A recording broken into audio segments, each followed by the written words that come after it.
Showbiz की दुनिया से आप सबको मेरा सलाम। बात करें कुछ ऐसे टॉपिक्स के बारे में जो कि आज बड़े डिस्कस भी हो रहे हैं और वायरल भी हो रहे हैं। एक साइड पर सैयद आयतुल्लाह खामनेई जिनकी शहादत के बाद डिफरेंट लोगों के पैगामात आ रहे हैं और वहीं पे पाकिस्तानी शोबिस स्टार भी उनके लिए बात कर रहे हैं और एक तरह की डिबेट नहीं छा रही है। मगर कुछ ऐसी बातें भी रखेंगे आपके सामने जो कि आप सुन के हैरान भी होंगे और आप भी कहेंगे कि यार ऐसा शख्स हमने जिंदगी में नहीं देखा। उसकी क्या डिटेल है वो उसके बारे में भी तबसरा करेंगे। साथ ही बात करेंगे जवेरिया सूद के इस टाइम पे रमजान ट्रांसमिशन को लेके शदीद तनकीद की जा रही है। लोग ये बात करें कि जवेरिया सऊद जो है अब रमजान ट्रांसमिशन करना भूल चुकी हैं या उनका एहतराम भूल चुकी हैं, इसके मुतालिक भी डिस्कस करेंगे। और साथ ही बात करेंगे राबिया अनम लाइव रमजान ट्रांसमिशन में रो पड़ी और उन्होंने दुआओं की अपील कर दिया। वो क्या मामला है उसके बारे में भी डिस्कस करेंगे। साथ ही अतीका साहिबा का एक बयान बड़ा वायरल हो रहा है जो कि इस टाइम पर सोशल मीडिया सार्फिन के लिए और बाकी उनके फैंस के लिए उनकी ज़िंदगी के मामलात के मुतालिक उन्होंने गुफ्तगू की है। अब वो गुफ्तगू क्या है वो भी डिटेल भी आप तक रखेंगे। आप देख रहे हैं मेरा यूट्यूब और फेसबुक चैनल मोइन इकबाल आपसे मुखातिब है। उम्मीद आप सब खैरियत से होंगे। सबसे पहले तो आप लोगों का दिल से शुक्रिया अदा करना चाहूँगा जो लोग भी अपनी कीमती राय का इज़हार करते हैं और इस दुआ के साथ शुरू करना चाहता हूँ कि अल्लाह पाक हमेशा आपको खुश और सलामत रखे। अगर बात करें सैयद आयतुल्लाह खमनाई की तो मैं ज़िंदगी में एक चीज़ कहना चाहूँगा कि अच्छा हुआ है कि इस ज़िंदगी में हमें ये चीज़ देखने को मिली है कि यार कोई ना कोई इस दुनिया में बहादुर भी था और हर एक के साथ लड़ने और अपने हक के लिए खड़े होने को तैयार होता था। वो पहले तो हम सुना करते थे अपनी किताबों में कि यार पुराने ज़मानों में ये हुआ करता था, वो हुआ करता था, इसकी बहादुरी की किस्से सुना करते थे। मगर इस टाइम पर हमने खुद अपनी आँखों से देखा कि असल में इन मुल्कों में बहादुर कौन था और कौन अपने आप में एक मिसाल और एक उस मिसाल कायम करके चला गया। अब उनकी शहादत को लेके जहाँ पर दुनिया भर से पैगामात आ रहे हैं, वहीं पाकिस्तानी शोबिस स्टार्स भी उनके एहतराम में अपने-अपने बयान जारी कर रहे हैं। जिसमें सबसे पहले बिलाल अब्बास की बात की जाए तो बिलाल अब्बास ने अपना हर पल का एक-एक चीज़ उनके लिए शेयर की और उनके लिए बहुत ज़्यादा अफ़सोस का इज़हार किया। मिशी खान का भी रद्द-ए-अमल आया और मिशी खान की गुफ्तगू हद से ज़्यादा वायरल हो रही है। वहीं पे यमुना ज़ादी का भी पैगाम इस चीज़ को लेके बड़ा वायरल हो रहा है। यमुना ज़ादी लिखती हैं खास तौर पे मगर यमुना ज़ादी से पहले उनकी अपनी बीवी का जो मैसेज था वो बड़ा डिस्कस हो रहा है और उन्होंने उनकी ज़िंदगी के बारे में कुछ ऐसी बातें की हैं जो कि सबको हैरान कर देंगी। जिसमें उन्होंने लिखा कि इमाम खमनाई की बीवी ने इंशराह किया है कि 60 साल की उम्र में आज तक कभी भी उन्होंने मुझसे पानी का गिलास उठ के नहीं मांगा, ना मुझसे उन्होंने कोई इस तरह की बात की है, ना इस तरह की कोई गुफ्तगू की है। और ये उनकी आज़ी और ख़ास तौर पे उनका एहतराम था दूसरे लोगों के लिए और वो हमेशा ही हर एक का ख्याल करते थे। जबकि उनकी उम्र 60 साल थी, वो घर में भी वैसे ही थे जैसे बाहर दूसरों के साथ होते थे और वो बच्चों के साथ बहुत ज़्यादा प्यार और मोहब्बत करते थे। और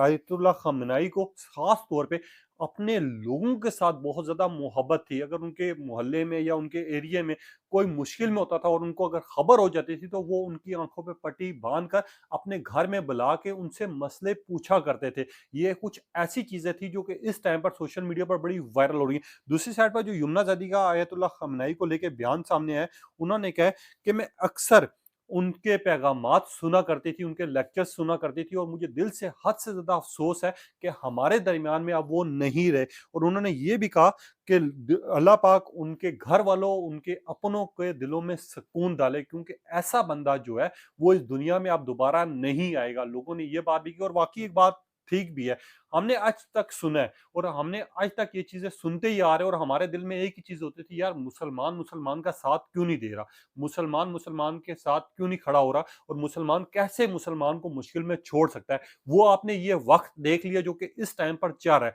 जिसकी वजह से लोग जो हैं अब ये चीज़ जान भी चुके हैं और पहचान भी चुके हैं कि मुश्किल वक्त में आपका साथ देने वाला कोई नहीं होता सिवाय अल्लाह के। अब अयातुल्लाह खamenei जिस तरह के बहादुर इंसान थे, उनकी बहादुरी की जितनी भी तारीफ़ की जाए और ख़ास तौर पे ईरान की अवाम की जितनी तारीफ़ की जाए, क्योंकि मैं खुद भी मुसलमान ईरान के साथ खड़ा हूँ। हो सकता है मेरी गुफ्तगू में कुछ ऐसे अल्फ़ाज़ भी हों जो कि मुझसे बोले ना जा रहे हों, क्योंकि 2 दिन से मैं सिर्फ़ उन्हीं के बारे में पढ़ रहा हूँ और पढ़ के मुझे इतनी ज़्यादा हैरानगी हो रही है कि यार हम किस माशरे में रह रहे हैं। हमें जिनका साथ देना चाहिए, हम उनके साथ खड़े भी नहीं हो पा रहे, ना हम उनके लिए अपना कोई बयान जारी कर पा रहे हैं। बस इतना ही कहना चाहूँगा कि ईरान के लिए अल्लाह पाक उनके हक में और उनके लिए बेहतरी करे। और इसी के साथ अगले टॉपिक की तरफ चलते हैं। जवेरिया सऊद जो कि अक्सर रमज़ान ट्रांसमिशन करती हैं, और आज से पहले इनके जितने भी रमज़ान ट्रांसमिशंस गए हैं, सब में लोगों ने बहुत ज़्यादा तारीफ़ की। इवन कि मेरे घर वाले, मेरे दोस्त, मेरी दोस्त की बहनें, सिस्टर्स वगैरह सारे ये इनके प्रोग्राम शौक से देखती थी, क्योंकि इनके प्रोग्राम जो है एक डिफरेंट होते थे, और ख़ास तौर पे ये जिस तरह की दुआएँ करती थी, जिस तरह के प्रोग्राम्स डिस्कस होते थे, उसमें इश्यूज़ डिस्कस होते थे,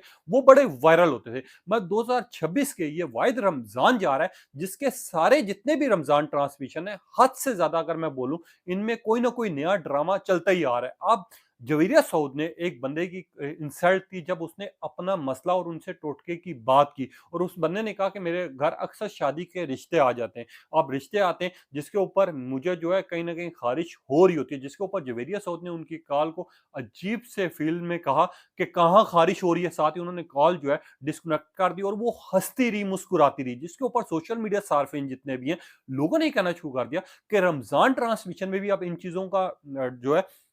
डबल मायने लिया जाएगा, और इस तरह के ज़ुमानी लफ्ज़ों को, और ख़ास तौर पे अगर इसी तरह की चीज़ों को अगर रमज़ान ट्रांसमिशन के होस्ट नहीं समझेंगे, या रमज़ान ट्रांसमिशन में अब यही काम रहना शुरू हो गए, तो इससे अच्छा हम रमज़ान ट्रांसमिशन देखना ही छोड़ दें, और हमारे घर में ये अगर इसी तरह की चीज़ें चलेंगी, तो फिर हमारे घरों में या ये रमज़ान के महीने में रह क्या जाएगा, जो कि महीना होता है कि आपने एक दूसरे की मदद करनी होती है, इबादत करनी होती है, एक दूसरे के मसाइल का हल निकालना होता है, एक दूसरे की गैबी तरीके से उनकी कहीं न कहीं इमदाद करनी होती है। इन चीज़ों पे हम बात ही नहीं कर रहे। हम बात कर रहे हैं आजकल, तो हम तलाक याफ़्ता लोगों को एक साथ बुलवा के उनकी कहानी के बारे में पूछ रहे हैं। फिर अच्छा, हम अगर बात करें तो शादीशुदा के मसलों के बारे में पूछ रहे हैं। इस तरह की चीज़ों के बारे में पूछ रहे हैं, जिन चीज़ों पे हमें डिबेट करनी चाहिए, बात करनी चाहिए, वो मसले हमारे प्रोग्राम्स में डिस्कस ही नहीं हो रहे। ना ही कोई उसके ऊपर बात कर रहा है। इवन के लोगों ने जवेरिया सऊद को आड़े हाथों लेके ये भी कहा कि जवेरिया सऊद, लगता है आपका प्रोग्राम जो है इसके बारे में फजीला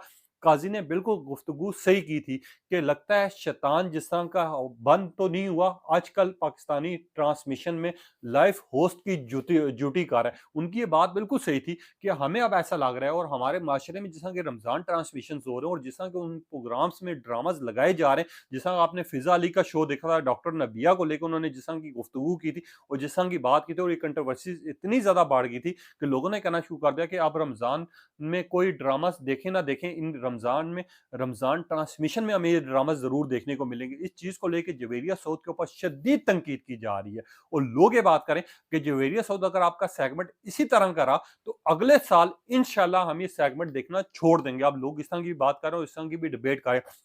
मैं वहीं पे आ जाता है राबिया आनम, जो कि इस टाइम पर रमज़ान ट्रांसमिशन करती हैं दानिश तैमूर के साथ, होस्टिंग भी कर रही हैं, इनको बड़ा पसंद भी किया जाता है, ये अक्सर सोशल इश्यूज़ पे बात भी कर रही होती हैं। राबिया आनम का पिछले दिनों में इंटरव्यू आया था, जो कि बड़ा वायरल हुआ था। अब उन्होंने दानिश तैमूर को लेके, सबा फैसल को लेके तो बयान जारी किया किया था। मगर कल के रमज़ान ट्रांसमिशन में राबिया आनम जो है, वो लाइव में रमज़ान ट्रांसमिशन में बात करते हुए, गुफ्तगू करते हुए रो पड़ी, और रो के वो इतना ज़्यादा रोई कि उनसे बात ही नहीं हो रही थी, क्योंकि उनके घर वाले जो हैं इस टाइम पर उस जगह पे मौजूद हैं जहाँ पर हमले भी हो रहे हैं, अटैक्स भी हो रहे हैं। तो उन्होंने कहा, मेरे दिल में कहीं न कहीं बेचैनी है अपनी औलाद को लेके, अपने शौहर को लेके, कि ये जो मुश्किल वक़्त जा रहा है, इस दौरान मैं जैसा होस्टिंग कर रही हूँ, मेरे लिए सबसे ज़्यादा मुश्किल हो रहा है रमज़ान ट्रांसमिशन करना। तो मैं सिर्फ़ ये चाहूँगी कि मेरी दुआ से तो सबसे अपील है दुआ की, कि सब लोग जो हैं दुआ करें, हर एक के घर के लिए, हर एक के घर वालों के लिए, और हर एक मुल्क के लिए। इस टाइम पर राबिया अनम जो है लाइव ट्रांसमिशन में जब रो पड़ी, तो हर एक ने उनके घर वालों के लिए, और उनकी औलाद के लिए, और उनकी खैरियत के लिए दुआ भी की, और उनको हौसला भी दिया। और राबिया अनम जिस तरह की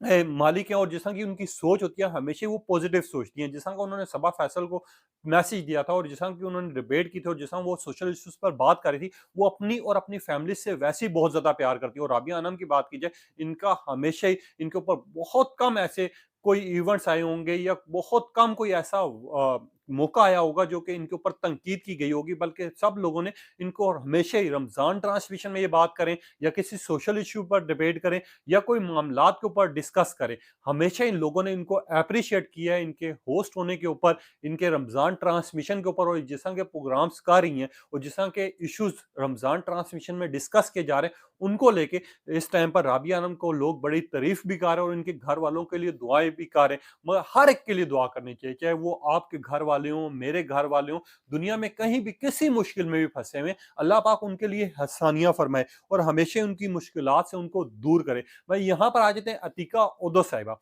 वैसे तो प्रोग्राम का सेगमेंट करती हैं, इनके जो फैंस हैं इनके साथ बहुत ज्यादा मोहब्बत करते हैं, अप्रिशिएट भी इनको करते हैं। कभी कभार इनके ऊपर होता है कि इनके फैंस को या फिर लोगों को कोई बात अच्छी न लगे तो इनके ऊपर तनकीद को का निशाना इनको बनाया जाता है। अतीका साहिबा का पिछले दिनों में फाद मुस्तफा के साथ जो झगड़ा चल रहा था, जो कंट्रोवर्सीज चल रही थी, वो तो आपने देखी होंगी। कोई उसके ऊपर तो डिबेट करने का फायदा नहीं। अब अतीका उद्दो साहिबा ने एक जगह गुफ्तगू करते हुए एक मैसेज जारी किया जिसमें वो लिखती हैं, अतीका उद्दो साहिबा, कि यार मुझे ज़िंदगी में सबसे ज़्यादा अगर कोई चीज़ अच्छी लगी है, तो मुश्किलात के साथ मज़े लेना है। यानी उन्होंने कहा कि हमेशा मैंने मुश्किलात के वक़्त में हमेशा ही पॉज़िटिव देखा है, क्योंकि जब मैं बहुत ज़्यादा छोटी थी, तो मेरी वालिदा को डिवोर्स हो गई थी और मैं घर पे जिस तरह की मेरी परवरिश हुई, जिस तरह की मैं बड़ी हुई, मैं अकेले घर में ही मैंने अपनी परवरिश पाई है और मैं अकेली होते हुए जो-जो मुश्किलात आती थी, हमेशा उनको पॉज़िटिव लेकर सोचती थी कि यार अगर मैं ऐसा करूँगी तो ये मेरी मुश्किल ख़त्म हो जाएगी, अगर मैं ऐसा सोचूँगी तो मेरे लिए मुश्किल आसान करना ईज़ी हो जाएगा। इस तरह की उन्होंने बात की जिसके ऊपर लोग जो हैं बड़ा उनको एप्रिशिएट कर रहे हैं। दूसरी साइड उन्होंने कहा कि हमारे लिए सबसे मुश्किल टाइम वो होता है जब हमारे ऊपर मुश्किल आती है और हम नेगेटिव सोचना शुरू कर देते हैं, या फिर हम जो है उस मुश्किल का हल नहीं निकाल पाते। अगर हम लोग उस मुश्किल को पॉज़िटिव सोचें और हम कहें कि ये हमारे ऊपर आज़माइश है और हमारी आज़माइश से हमने गुज़रना ही गुज़रना है हर लिहाज से, तो वो जो मुश्किल है हमारे लिए बहुत ज़्यादा आसानियाँ पैदा करेगी। अतीका साहिबा ने ये बात भी की और अतीका साहिबा ने साथ ये भी कहा कि जब मेरे ऊपर कोई भी मुश्किल आती थी, कोई भी मुसीबत आती थी और मेरे ऊपर कोई भी आज़माइश आती थी, तो मैं हमेशा ही मुस्कुरा के अल्लाह का शुक्र अदा करते उस मुश्किल को पॉज़िटिव तरीके से हल करती थी, जिसकी वज़ह से आज मैं कामयाब भी हूँ और हर बंदा मुझे जानता भी है, पहचानता भी है और अल्लाह पाक ने मुझे इतनी ज़्यादा इज़्ज़त और मकाम दिया है। इसी के बाद अगर बात करें, अली अंसारी का एक बहुत ज़्यादा बयान वायरल हो रहा है, जिसके ऊपर सोशल मीडिया पे एक नई डिबेट चल पड़ी है। अली अंसारी का दावा आया है जिसके ऊपर उन्होंने एक इंटरव्यू दिया जिनसे बारे में उनसे मोहब्बत के बारे में पूछा गया और उन्होंने अपना दिलचस्पी उसमें दी और उन्होंने कहा कि इनका कहना है कि इंसान की ज़िंदगी में मोहब्बत एक से ज़्यादा बार हो सकती है। ये कोई गलती नहीं है, मोहब्बत एक से ज़्यादा औरतों से कर भी सकता है, हो भी सकती है और हमेशा इंसान है, इंसान एक-दूसरे से प्यार भी करता है, मोहब्बत भी करता है और मोहब्बत भी एक से ज़्यादा हो सकती है। अली अंसारी के इस बयान को लेके सोशल मीडिया सार्फिन जो हैं, इस टाइम पर एक्टिवेट हो जाते हैं। वो अली अंसारी के ऑलरेडी ड्रामास बहुत ज़्यादा पॉपुलर हो रहे हैं। इनकी अपनी बेगम जो कि सबूर अलाए हैं, जिनके साथ अभी ड्रामा चल रहा है, वो ड्रामे को बड़ा पसंद किया जा रहा है। उसकी स्टोरी बड़ी यूनिक सी है, जो कि ग्रीन एंटरटेनमेंट पे आपको दिखाया जा रहा है। अब इस ड्रामे को लेके लोगों ने ये कहना शुरू कर दिया कि अली अंसारी का भी लगता है आने वाले दिनों में कोई ना कोई कटार खुलेगा। कुछ लोगों ने तो ये कहना शुरू कर दिया, अली अंसारी जैसे शख्सियत के मालिक हैं और जिस तरह खूबसूरत इनको बेगम मिली है और इनका जिस तरह के ड्रामा जा रहे हैं और हर एक्ट्रेस इनके साथ अच्छी भी है, ये बात भी बड़े अच्छे तरीके से करते हैं, इनका अखलाक भी बड़ा अच्छा है, मगर सिर्फ एक चीज़ का इंतज़ार है कहीं ये दूसरी शादी का ऐलान ना कर दें। वैसे जितने भी एक्टर्स हैं या एक्ट्रेसेस हैं, हम देखते हैं कि एक लिमिट, एक टाइम के बाद कहीं न कहीं या तो उनकी डिवोर्स हो जाती है, कहीं न कहीं या तो वो दूसरी शादी कर लेते हैं या फिर उनका कोई खुफिया रिलेशनशिप चल रहा होता है। अली अंसारी के ऊपर बहुत कम ऐसे मौके हैं कि लोगों ने तनकीद की हो, बल्कि इस चीज़ को भी लेके अली अंसारी का मज़ाक बनाया जा रहा है, लोग तनकीद नहीं कर रहे अली अंसारी को लेके। अली अंसारी कभी भी किसी कंट्रोवर्सीज़ का शिकार नहीं रहे, सबसे अच्छी बात ये है। कोई हाँ, आजकल हम देख रहे हैं कि यहाँ पर कोई ना कोई, कभी किसी का एक-दूसरे के साथ झगड़ा हुआ है, कभी एक-दूसरे के मुखालफत लोग बयान दे रहे हैं, कभी पॉडकास्ट में ऐसा कोई नेगेटिव पॉइंट उठा रहे हैं, जिसके बाद लोगों का रद्द-अमल आना शुरू होता है और लोग उसके ऊपर तनकीद करते हैं। मगर यहाँ पर अली अंसारी हों, सबूर अलाए हों, इनकी जोड़ी को, इनकी परफॉर्मेंस को जहाँ पर पसंद किया जाता है, वहीं पे अली अंसारी को लोग मोहब्बत और प्यार भी बहुत देते हैं। वो इनके ड्रामास की वजह से, इनकी परफॉर्मेंस की वजह से। और अली अंसारी वाइस शख्स है जिन्होंने बहुत कम टाइम के ऊपर पाकिस्तानी ऐसे ड्रामास इस टाइम पर प्रोड्यूस किए हैं और उनमें ऐसे ड्रामास में काम किए जिनके काम को लेके पूरी दुनिया में इनकी तारीफ भी की जाती है, लोग इनको पसंद भी करते हैं और लोग इनको शौक से देखते हैं। कोई अली अंसारी हो या फिर सबूर अलाए हों, इनकी जोड़ी और इनकी परफॉर्मेंस को जहाँ पर पसंद किया जाता है, इनकी मियाँ बीवी के रिश्ते को लेके लोग बड़ी दुआएं करते हैं। हमारी भी दुआएं यही है कि अली अंसारी हो, सबूर अलाए हो, इस जिंदगी में हमेशा ही एक रहें और हम भी कह सकें कि यार सच्ची मोहब्बत और प्यार की जो शादी थी ना, वो कामयाब रही है। अब ये आज के टॉपिक्स थे जो कि बड़े डिस्कस भी हो रहे थे, वायरल वायरल भी होते हैं। और ख़ास तौर पे मैं एक चीज़ लाज़मी आपसे पूछना चाहूँगा, रमज़ान ट्रांसमिशन के बारे में। आपने निदा यासिर के शो का झगड़ा देख लिया, जहाँ पर बहुत ज़्यादा कंट्रोवर्सीज़ उठी इस रमज़ान के मौके पर। आपने जवेरिया सऊद के प्रोग्राम को देख लिया, जहाँ पर कभी कोई कॉलर जो है प्लेंटेड कोई बात कर रहा होता है, अपनी मोहब्बत का इज़हार कर रहा होता है, कभी कोई कॉलर जो है अपनी ख़ारिज का ज़िक्र कर रहा होता है, कभी कोई कॉलर जो है वो इस्लाम की डिबेट कर रहा होता है, कभी जवेरिया सऊद दूसरे बंदे को यानी फ़िज़ाला काज़ी को जिस तरह के वो जवाब दे रही हैं। क्या इस तरह के सेगमेंट्स होने चाहिए? और दूसरी साइड पर फ़िज़ा अली का जिस तरह का डॉक्टर नबिया को लेके ये कंट्रोवर्सीज़ उठी थी और जिस तरह का उन्होंने ओवर एक्टिंग की थी, क्या उनकी ओवर एक्टिंग जो है रमज़ान ट्रांसमिशन में ये सारा कुछ होना चाहिए, नहीं होना चाहिए? आपने अपनी कीमती राय का इज़हार करना है, तब तक के लिए इजाज़त दीजिए। अल्लाह हाफ़िज़।